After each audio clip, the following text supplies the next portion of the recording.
Welcome into a special BuffStampede Radio. Adam Munsterteiger, the publisher of BuffStampede.com, here with NACDA Athletic Director of the Year, Yeah. Rick George. Rick, how's your summer going? Good. Busy summer. A lot going on in our industry. So, it's all good, though. Yeah, I want to ask you about a wide variety of topics, including the settlement.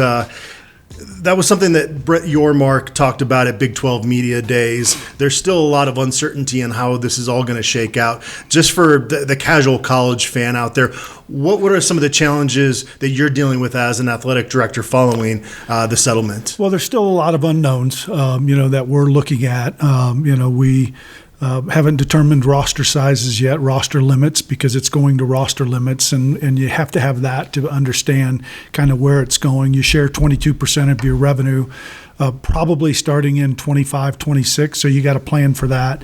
How do you get to that point? The one thing that I'm really proud of is every time the NCAA a law has been changed or a rule has been changed, we've met the challenge. We'll meet this challenge, and I consider it an opportunity for us to relook at our department, our business, and get a pathway moving forward that starts in 25, 26 that'll look a lot different than it does today. Is there a next step in the process of kind of determining how this is all going to shake out? Yeah, I think once we understand some of the parameters around the settlement, that we have a little more clarity on that, then we'll start building that plan as we're doing right now to make sure that we're prepared as we get to 25, 26, that we're in a good shape where we can just move forward and business as usual, but it'll look a little bit different.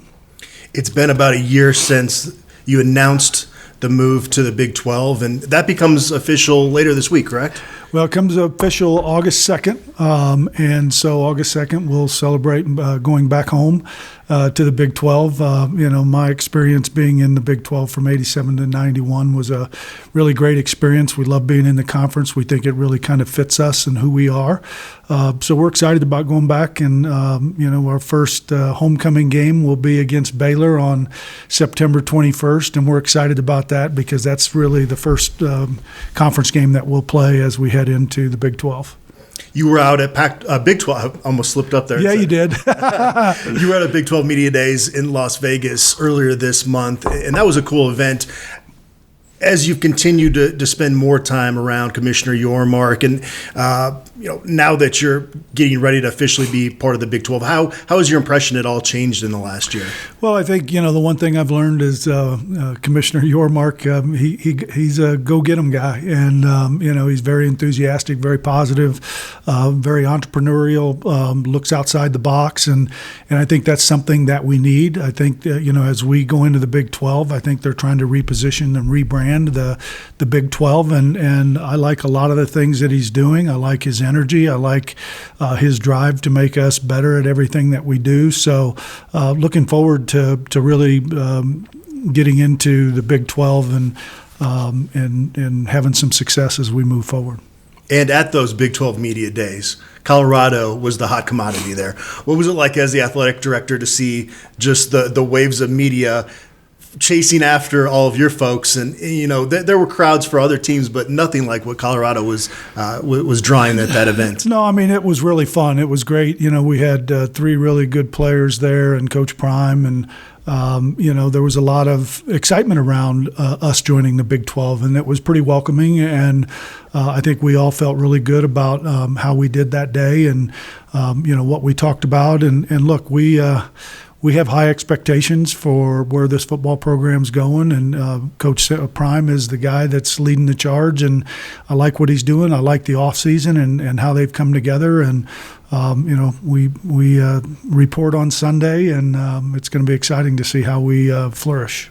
You go out and travel to other places, and you see Colorado gear pretty much anywhere you go now. At the same time, there's the other side of it. You turn on ESPN, and Paul Feinbaum saying something that, look, we're just tuning out the noise, and we're focusing on what we're doing. And I think you'll see a team that's really, really solid football team this fall. Well, one thing I was going to say is that the media that is attacking Coach Prime in this program, they're not around here. They don't know Coach Prime the way that those of us that are around this program on a regular basis do. Is that hard sometimes? Just maybe the misperception of Coach Prime out there. Yeah, look, I mean, I think there's a misperception about Coach. I mean, if you know Coach Prime, he's an incredible individual. He's driven. He knows what it takes to be successful. He's hired a great staff. And look, we're not going to make everybody happy, and that's not our goal. Our goal is to focus on what we have in front of us, tune out all that noise that's out there, and make this program really great. And I think Coach Prime's going to do that. I think this is going to be a big step in that direction this year. And let the naysayers say what they want to say. We're not listening to it. We're just focused on what's ahead. Kind of building off that, what are your expectations for CU's football program this fall? Well, look, I know Coach Prime has talked about a bowl for Peggy, and that's certainly a goal that we have in mind. Look, we want to compete for a Big 12 championship. That's what we should be thinking about, and competing to get into the CFP. And those should be our goals every year, and that's what I know we're going to focus on. And I know Coach is going to meet with the team on Sunday, and he'll outline his goals, and I look forward to hearing those as well. And but again, we want to be relevant in the Big 12, and we want to be competitive, and we want to compete for a championship every year. Obviously, social media engagement is through the roof, and I talked about the merchandise that you see out there now. But I would imagine there's also some fiscal challenges that come with the Coach Prime era, just because you're also having to put money back into the program in certain areas. How does that look differently, I guess, if you kind of recap the first full fiscal year under Coach Prime? Yeah, look, I think the first full fiscal year was what we thought it would be. We budgeted aggressively, knowing that we were going to have an uptick in our football ticket sales last year and our merchandise and licensing, and I think we were pretty solid on that front. But there are expenses that come with that. When you have a full stadium and you have a coach like Coach Prime, the security and the ingress, egress, and how we do that, and trying to create a great atmosphere for our fans here. And so it does cost a little bit more, but I think as we got through this last year, we learned a lot, and this year we're looking forward to having another great year from a financial year as it relates to doing all the things that we want to do and getting this program in the right place. And but again, football's one of our programs, and we've got a lot, 16 other sports, and we're focused on those as well. But football's the driver. I mentioned coming into your office this morning that this was my first in-person look at the new video board. Were there any hiccups with that process? Is it finalized now at this point with the banners now going? Yeah, look, I mean, we've got the ribbon board up, and the scoreboard's working. And, I told somebody that we could have turned on the British Open when I came into the office and watched every stroke of that. And it's the clarity of that board is really good. And I think it's going to create a even better atmosphere in our football stadium this year. The 5430 Foundation is now the 5430 Alliance. Last time I chatted with you in October on the podcast, at that point you still had kind of different collectives at that point. How have things kind of transitioned from that NIL front? Look, that's gone really well. With Blueprint Sports involved, and we got Natalie Sharp now and Reggie Calhoun, the junior, on that staff, and they're working really to support our student athletes from the NIL perspective, and it's going really well, and they've done a great job, and we're going to continue to grow that and evolve that as we move forward this fall. And last October, you also talked about the West Side renovation. The plan was to kind of have it be an open air area where students could kind of work through it and mingle around there. At this stage, is it more about the financing or more about the planning of kind of that renovation? Well, look, I mean, we know what we want to do over there, but the first thing we got to do is make sure our programs and make sure that, we're doing the things that we need to do to be able to, support the programs and the things that we have going on.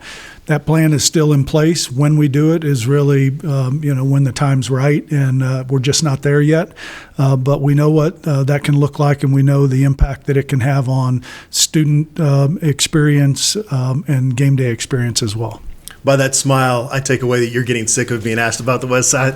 Well, look, it's either that or baseball. When's baseball coming and the west side of the stadium? And there's certainly a lot of interest in doing that. I think people know that when we rebuild that, it's going to be spectacular and it's going to have great views on the to the field, because that the Balch Fieldhouse is just kind of, those views from the Flatirons Club are just the closest views you can get from a premium seating for the most part. So, we're excited about what that can look like, but we're not focused on that right now. We're focused on, getting ready for this fall and planning for 25, 26 and what that'll look like post-house settlement. Do you have any football games circled on your schedule? Perhaps maybe one in some red ink on September 7th? No, look, I'm excited about the first game, playing Thursday night to kick off, the season on ESPN. And if you look at our first three games, they're all on national networks, and that bodes well for us and the exposure that we get. So really just focused on that first game on Thursday night, with the Flatirons and the sun going down over the Flatirons and the lights on and the new scoreboard and the students back, and it's going to be raucous and it's going to be fun, and but no games really that I have circled. I mean, I played Nebraska since '87, and I know it's a great opponent for us, and going to Lincoln's always challenging, but we've done well there, so we'll see what happens. There's a streak to uphold out there this year against Nebraska. Yeah, there is. And look, I mean, we're going to take them one at a time like we always do. And, we got CSU after that and then Baylor. I mean, it's a hard start to the year, but, our team's up for it. Should Colorado fans be optimistic or pessimistic that there might be some more future non-conference games scheduled with Nebraska? Look, I'd love to schedule games with Nebraska. I think that series is really good for college football.